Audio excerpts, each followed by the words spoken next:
I'm going to do my best to do a quick update and review because I promised that when I did the initial videos on freezer to fridge conversion, because it was out there on YouTube as an idea, but nobody that I had found had followed up on it. And so, it's interesting when I'm seeing this in the camera, it looks as though that's continuously like blinking out, but it's actually not. I don't know why it shows up that way on camera. But at any rate, very few people did like an update or how that actually worked out for them. We have now been using our freezer as a refrigerator for a year, and so just kind of the final tally of the pros and cons and what I think of that overall. We had to get the settings right, and that took a while. You want your fridge. We realized that we want the top, and again, it looks like it's blinking all over the place. That's actually not happening, but you want your top setting to be 40 degrees, and I will show you where the thermostat is. That hopefully is showing up. It's at the very top of the fridge. So when you've got it set to 40, then everything under that is at an appropriate temperature. But there's a huge difference between top and bottom. So my top reading right now is 40.5 degrees because I just had the fridge door open. And the bottom is 28.4 degrees. We keep those temperature probes in there, both top and bottom, so that we know what's going on in our fridge. And we have not had any issues with food spoilage earlier than, any other fridge would. It's kept just as well as a traditional fridge. So pro, it worked just as well. Another pro, it was, $200 for this chest freezer, brand new. You can't find a new fridge setup for that, for sure. As far as energy efficiency, that's hard for me to say if we didn't put literally a meter on this specific fridge. And we actually have one of those, but it's in Michigan still, and we're not there. So I don't know specifically how it's done. I do know our overall utility bill is substantially less than our neighbors.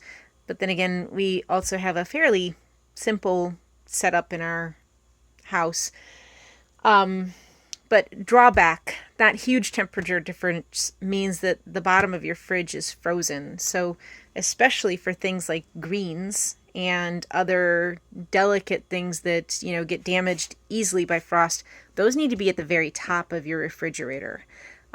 Because as soon as this reads over 40 degrees, it kicks in to cool down, but that will overdo the space below. So that bottom set temperature has been as low as 16 degrees, and that's fairly common.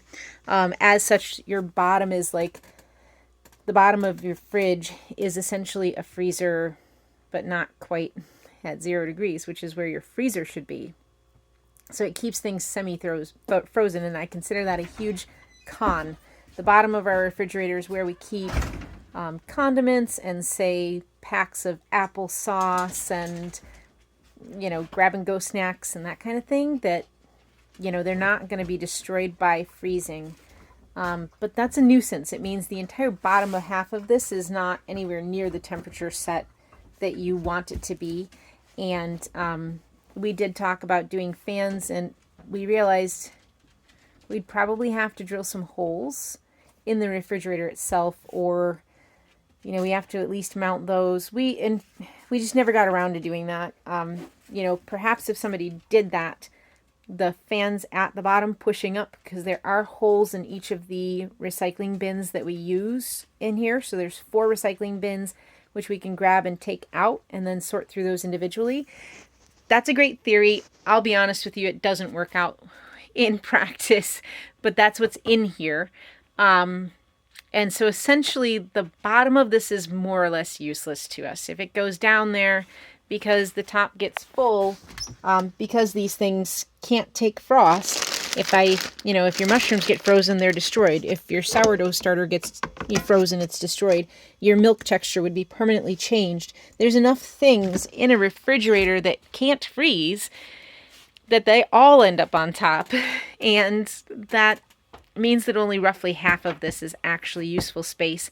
Again, if there were fans along the whole bottom and the top, so that it circulated that air top and bottom, that might work, but you'd have to mount those. And we realized that that's not what we want to do to this, because we want to be able to use it as a freezer when we eventually go back to a refrigerator. The next con is also related to what I just showed you. You can see that that's really not, user friendly to reach in and grab stuff.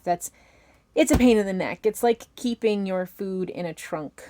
And, for your freezer, that works because the whole thing is at 0 degrees or lower, and then grabbing out a bucket and searching through that works with your food. It doesn't work out that well. So we don't plan on sticking with this system.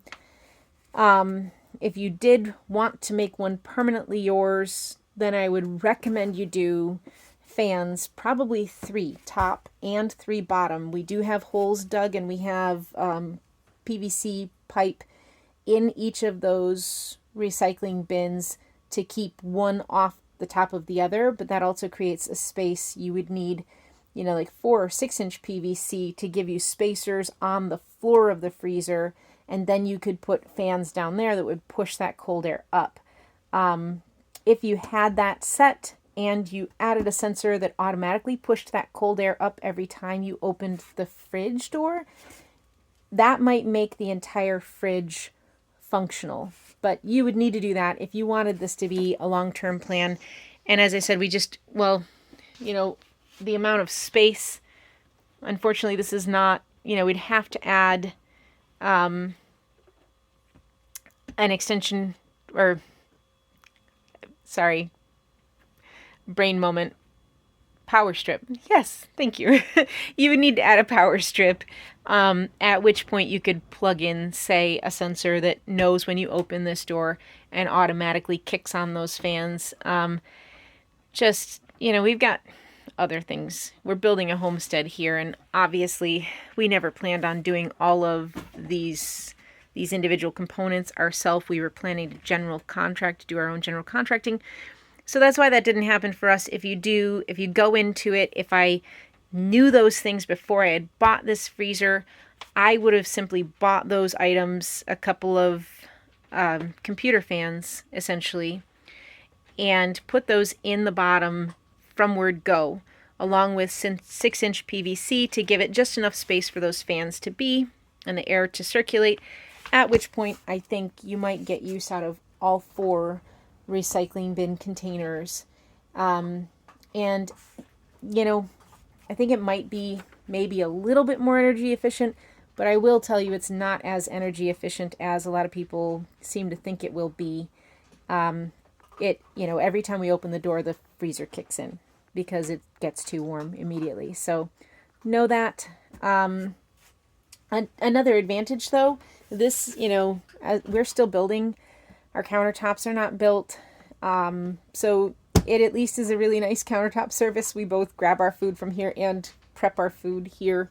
It makes a decent surface for that. So long as you keep it clean, it cleans up easily. So that's nice. We are using it for now. It works for now. We do intend to replace it with a traditional refrigerator. So just wanted to offer that because I was really curious when I saw videos, suggesting this, because it sounded like it would be really energy efficient. And, people talked about what they expected of it and didn't talk about what they got out of it. It has kept our food safe, but, those are the drawbacks. And so take them or leave them. If you did want to set this up permanently, absolutely begin with the fans down in the bottom and a sensor that automatically turns that on. You might also need a series of fans that you install on the inside across the top. And that was what we didn't, want to get into. Like if we put those fans down there and they didn't do the job, that would suck. Cause I think, a series of computer fans that you can get 2 to 3 across in a line, they're $36-40. So by the time you put in 3, now your cost is going up quite a bit. Rather fast. Those things are going to nickel and dime you to death. So we just didn't want to get into that when we know we're homesteading, we're going to be processing and have meat, and when we run our garden, there'll be things that need to come in. And so we decided to leave it as is so that we can replace this with a regular refrigerator and have 2 chest freezers. So that's the summation of this. Hope that answers any questions. If you have any other questions, ask me. Happy to answer questions in the comments below, and happy to take ideas as well in the comments below. If there's a way to put this so that it's a little more functional, we got about a month left using it, but I would love to be able to use the bottom. So if you have ideas, pitch them. I'm all for it. That would be amazing.